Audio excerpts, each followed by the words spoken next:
शुभ सकाळ। आज एप्रिल 17 गुरुवार।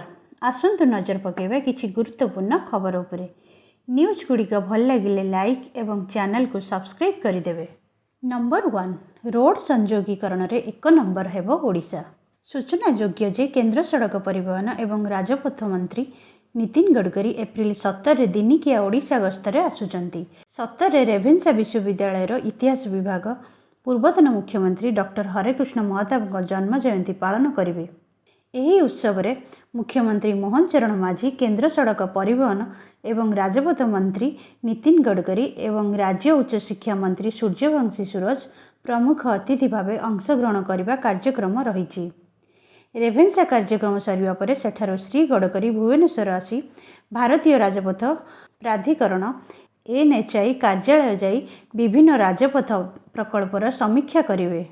बीजेपी पक्षर कहुଯାଇଛି जे ओडिशा पई एबे सुवर्ण जुग, कारण डबल इंजिन सरकार अधीन रे विकास कार्य त्वरान्वित करने लक्ष्य रे केंद्रीय नेतृत्व राज्य को आसुचंती। संप्रति केंद्र स्वास्थ्य मंत्री JP नड्डा राज्य गस्तरे आसी आयुष्मान भारत योजना शुभारंभ करी दिल्ली फेरिचंती।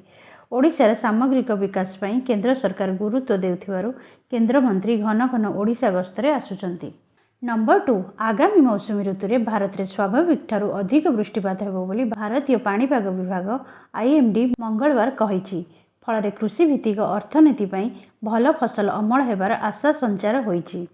भारत में दक्षिण पश्चिम मौसुमी जून 1 रु सेप्टेम्बर 30 पर्यंत अनुभूत होता है। दीर्घमियादी हाराहारी वृष्टिपात 87 सेंटीमीटर होइथिबा बेले मौसुमी चतुर्मासरे यार 105% वृष्टिपात हेबो बोली आकलन करा जाइथिबे भूविज्ञान मंत्रणालय सचिव M रविचंद्रन एक खबरदाता सम्मेलन रे कहिसंती। तमिलनाडुर अधिकांश अंचल एवं उत्तर पूर्वांचल रे स्वाभाविक ठारू कम वर्षा होई पारे। सेहिपरि जम्मू काश्मीर, लद्दाख, बिहार केतेक अंचल रे मध्य कम वर्षा होई पारे। अन्य पक्षरे ओडिशा, मध्य प्रदेश, राजस्थान, महाराष्ट्र, छत्तीसगढ़, उत्तर प्रदेश एवं पश्चिम बंगर अधिकांश अंचल रे स्वाभाविकरू अधिक वर्षा हेबो। नंबर 3 मरामती हेबो बिंदुसागर चाप डंगा। अक्षय तृतीया ठारू चाप खेलिबे श्रीलिंगराज।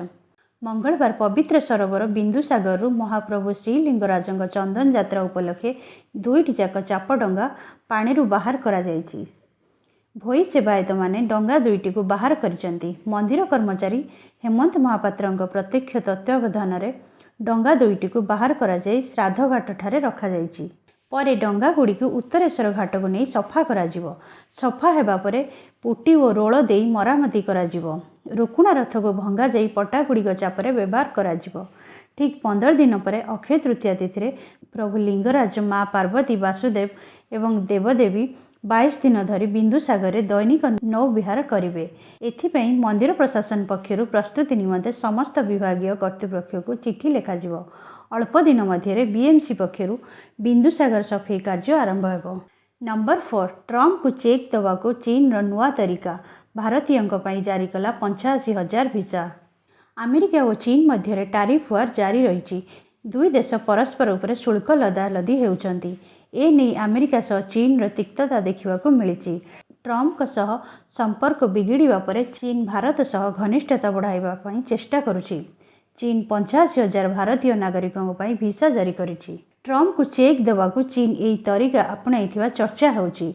भारत रे चीन दूतावास जनवरी 1 रु 9 एप्रिल 2025 जाए 85,000 रु अधिक भारतीय नागरिकों भिसा जारी करिछि। चीन एपरी करिबा दुई देश लोकों मध्य संपर्क रे घनिष्ठता आनिबाकू प्रयास बोली कुआ जाउछि। भारत रे चीन दूतावास सुफेयाग्न अधिकरू अधिक भारतीय चीन आसंतु शांत सुरक्षित माहौल को उपभोग करंतु बोली निमंत्रण करिसंती।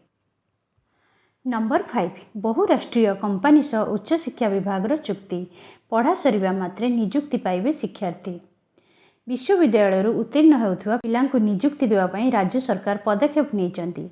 एथिपई नेशनल स्टॉक एक्सचेंज, कोलकातार board of practical training BOPT, मुंबईर BFSI, sector skill council of India और बजाज फिनसर्व भली बहु कंपनी सह मंगलवार उच्च शिक्षा विभाग बुझामणा पत्र स्वाक्षर होइछि। BOPT सहयोग में ओडिशार 27टी शिक्षानुष्ठान में IDP प्रचलन कराजिवो। राज्य विश्वविद्यालय और शिक्षानुष्ठान रे छात्र छात्री को इंटर्नशिप सुजोग दियाजिवो। BFSI प्रत्यक्ष तत्वावधान रे ଶିକ୍ଷାନୁଷ୍ଠାନରେ ଅଧ୍ୟୟନରତ ଛାତ୍ରଛାତ୍ରୀଙ୍କୁ ବ୍ୟାଙ୍କିଂ, ଫାଇନାନ୍ସ ଓ ଇନ୍ସୁରାନ୍ସ କ୍ଷେତ୍ରରେ ଶିକ୍ଷା ପ୍ରଦାନ କରାଯିବ। ଏହି ଶିକ୍ଷାକୁ ସମ୍ପୂର୍ଣ୍ଣ ଭାବେ ଦେୟମୁକ୍ତ କରାଯିବ। ଏହାଦ୍ୱାରା ଶିକ୍ଷାର୍ଥୀଙ୍କ ଦକ୍ଷତା ବିକାଶ ସହ ଭବିଷ୍ୟତରେ ସେମାନେ ବିଭିନ୍ନ କ୍ଷେତ୍ରରେ ନିଯୁକ୍ତି ସୁଯୋଗ ପାଇବେ। ବଜାଜ ଫିନସର୍ଭ 5,000 ପିଲାଙ୍କୁ ନିଯୁକ୍ତି ପ୍ରଦାନ କରିବ। MOU ସ୍ୱାକ୍ଷର ଅବସରରେ ଉଚ୍ଚଶିକ୍ଷା ମନ୍ତ୍ରୀ ସୂର୍ଯ୍ୟବଂଶୀ ସୁରଜ ଓ ବିଭାଗୀୟ ସଚିବ ଅରବିନ୍ଦ ଅଗ୍ରୱାଲ ଉପସ୍ଥିତ ଥିଲେ। ନମ୍ବର 6 ଡେନମାର୍କର ପ୍ରଧାନମନ୍ତ୍ରୀଙ୍କ ସହ ଟେଲିଫୋନ୍ରେ କଥା ହେଲେ ପ୍ରଧାନମନ୍ତ୍ରୀ ମୋଦି। ପ୍ରଧାନମନ୍ତ୍ରୀ ଶ୍ରୀ ନରେନ୍ଦ୍ର ମୋଦି ଏବଂ ଡେନମାର୍କର ପ୍ରଧାନମନ୍ତ୍ରୀ ସୁଶ୍ରୀ ମେଟେ ଫେଡରିକ୍ସନ୍ ଆଜି ଟେଲିଫୋନ୍ରେ କଥା ହୋଇଛନ୍ତି। ଉଭୟ ନେତା ଦ୍ୱିପାକ୍ଷିକ ସମ୍ପର୍କ ସମେତ ବିଶ୍ୱସ୍ତରୀୟ ବିକାଶର ବିଭିନ୍ନ ଦିଗ ଉପରେ ଆଲୋଚନା କରିଛନ୍ତି। ଉଭୟ ନେତା 2020 ମସିହାରେ ସବୁଜ ରଣନୀତିକ ସହଭାଗିତା ଆରମ୍ଭ ହେବା ପରଠାରୁ ଉଭୟ ଦେଶ ମଧ୍ୟରେ ଉଚ୍ଚସ୍ତରୀୟ ଆଦାନ ପ୍ରଦାନକୁ ମନେ ପକାଇଥିଲେ। ଏହି ଅବସରରେ ଦୁଇ ନେତା ବିଭିନ୍ନ କ୍ଷେତ୍ରରେ ସବୁଜ ରଣନୈତିକ ସହଭାଗିତାର ସମ୍ପ୍ରସାରଣ କରିବାକୁ ସହମତ ହୋଇଥିଲେ। ଏହା ଭାରତରେ ଡେନମାର୍କର ନିବେଶ ପାଇଁ ଅନୁକୂଳ ପରିସ୍ଥିତି ସୃଷ୍ଟି କରିଛି, ଯାହାଦ୍ୱାରା ସବୁଜ ପରିବର୍ତ୍ତନରେ ଯୋଗଦାନ ଦିଆଯାଇପାରିବ। ଦୁଇ ନେତା ପାରସ୍ପରିକ ସ୍ୱାର୍ଥର ଆଞ୍ଚଳିକ ଏବଂ ବିଶ୍ୱସ୍ତରୀୟ ପ୍ରସଙ୍ଗ ଉପରେ ମଧ୍ୟ ଆଲୋଚନା କରିଥିଲେ। ପ୍ରଧାନମନ୍ତ୍ରୀ ନରେନ୍ଦ୍ର ମୋଦି କହିଛନ୍ତି ଯେ ଚଳିତ ବର୍ଷ ଶେଷରେ ନରୱେରେ ଅନୁଷ୍ଠିତ ହେବାକୁ ଥିବା ତୃତୀୟ ଭାରତ ନାବିକ ସମ୍ମିଳନୀ ଏବଂ ସେହି ସମୟରେ ପ୍ରଧାନମନ୍ତ୍ରୀ ଫେଡରିକ୍ସନ୍ଙ୍କ ସହ ସାକ୍ଷାତ ପାଇଁ ଅପେକ୍ଷା କରିଛନ୍ତି। ନମ୍ବର 7 ଏଣିକି ଟ୍ରେନ୍ରେ ମିଳିବ ATM ସୁବିଧା।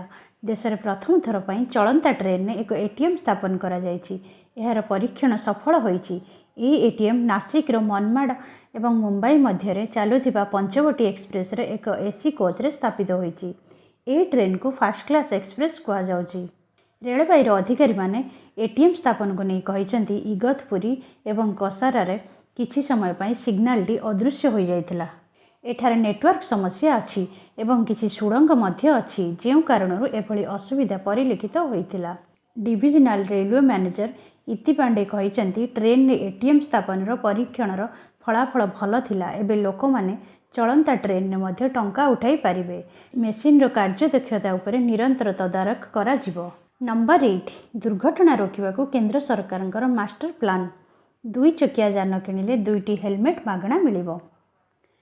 କେନ୍ଦ୍ର ସଡ଼କ ପରିବହନ ଓ ରାଜପଥ ମନ୍ତ୍ରୀ ନୀତିନ ଗଡ଼କରୀଙ୍କ ମାଷ୍ଟର ପ୍ଲାନ୍। ଏବେ 2 ଚକିଆ ଯାନ କିଣିଲେ 2ଟି ISI ମାନକ ହେଲମେଟ୍ ଫ୍ରି। ଲୋକଙ୍କ ସୁରକ୍ଷା ସୁନିଶ୍ଚିତ କରିବା ଏବଂ ଦୁର୍ଘଟଣା ରୋକିବା ପାଇଁ ମନ୍ତ୍ରୀ ଏହି ପଦକ୍ଷେପ ନେଇଛନ୍ତି। ଏକ ଟିଭି କାର୍ଯ୍ୟକ୍ରମରେ ଦୁର୍ଘଟଣା ରୋକିବା ପାଇଁ ଏହି ପଦକ୍ଷେପ ନେଇ ଘୋଷଣା କରିଥିଲେ। ଏହି ଯୋଜନା ମୁତାବକ ଯେ କେହି ବି ନୂତନ 2 ଚକିଆ ଯାନ କିଣିବେ, କମ୍ପାନୀ ଗ୍ରାହକଙ୍କୁ 2ଟି ହେଲମେଟ୍ ଯୋଗାଇବ। ପ୍ରତିବର୍ଷ ସଡ଼କ ଦୁର୍ଘଟଣାରେ 1,88,000 ଲୋକ ପ୍ରାଣ ହରାଉଛନ୍ତି। କେବଳ ସ୍କୁଲ ସମ୍ମୁଖରେ 10,000 ପିଲାଙ୍କର ମୃତ୍ୟୁ ହେଉଛି। ଏହାକୁ ରୋକିବାକୁ ସେ ଏହି ବଡ଼ ପଦକ୍ଷେପ ନେଇଛନ୍ତି। ନମ୍ବର 9 ଥମୁନି ଶୁଳ୍କ ଯୁଦ୍ଧ। ଚୀନ ଉପରେ 245% ଶୁଳ୍କ ଲଗାଇଲା ଆମେରିକା। ଆମେରିକା ଏବଂ ଚୀନ ମଧ୍ୟରେ ଶୁଳ୍କ ଯୁଦ୍ଧ ବନ୍ଦ ହେବାର କୌଣସି ସଂକେତ ଦେଖାଯାଉନାହିଁ। 2 ଏପ୍ରିଲରେ ଯେତେବେଳେ ଆମେରିକା ରାଷ୍ଟ୍ରପତି ଟ୍ରମ୍ପ ଚୀନ ଉପରେ 34% ଶୁଳ୍କ ଲାଗୁ କଲେ, ଜବାବରେ ଚୀନ ମଧ୍ୟ ଆମେରିକା ଉପରେ ସମାନ ଶୁଳ୍କ ଲାଗୁ କରିଦେଲା। ଏହାପରେ ଟ୍ରମ୍ପ ପୁଣି ଶୁଳ୍କ ବଢ଼ାଇ 84% ଏବଂ ପରେ 125%କୁ ବୃଦ୍ଧି କରିଦେଲେ। ପୁଣି ଆମେରିକାକୁ ଜବାବ ଦେଇ ଚୀନ ମଧ୍ୟ ଆମେରିକା ଉପରେ ସେତିକି ଶୁଳ୍କ ବଢ଼ାଇଦେଲା। ଆଉ ଚୀନ ଏଭଳି ପ୍ରତି ଜବାବରେ ଆମେରିକା ମଙ୍ଗଳବାର ବିଳମ୍ବିତ ରାତିରେ ଚୀନ ଉପରେ ଶୁଳ୍କ ବୃଦ୍ଧିକୁ ଆକାଶ ଛୁଆଁ କରିଛି। ଚୀନ ଉପରେ 245% ଶୁଳ୍କ ଲଗାଇଛନ୍ତି ଟ୍ରମ୍ପ ସରକାର। ସେପଟେ ଟ୍ରମ୍ପଙ୍କ ଶୁଳ୍କକୁ ନେଇ ଚୀନ ପ୍ରତିକ୍ରିୟା ରଖିଛି। ଚୀନର ବୈଦେଶିକ ମନ୍ତ୍ରଣାଳୟ ମୁଖପାତ୍ର ଲିନ୍ ଜିଆନ୍ କହିଛନ୍ତି ଯେ ଚୀନ ବାଣିଜ୍ୟ ଯୁଦ୍ଧ ଲଢ଼ିବାକୁ ଭୟ କରେ ନାହିଁ। ଅନ୍ୟପଟେ ଶୁଳ୍କ ବୃଦ୍ଧି କରିବା ପୂର୍ବରୁ ଟ୍ରମ୍ପ କହିଥିଲେ, ଆଲୋଚନା ମାଧ୍ୟମରେ ସମାଧାନ ଏବେ ଚୀନ ଉପରେ ନିର୍ଭର କରେ।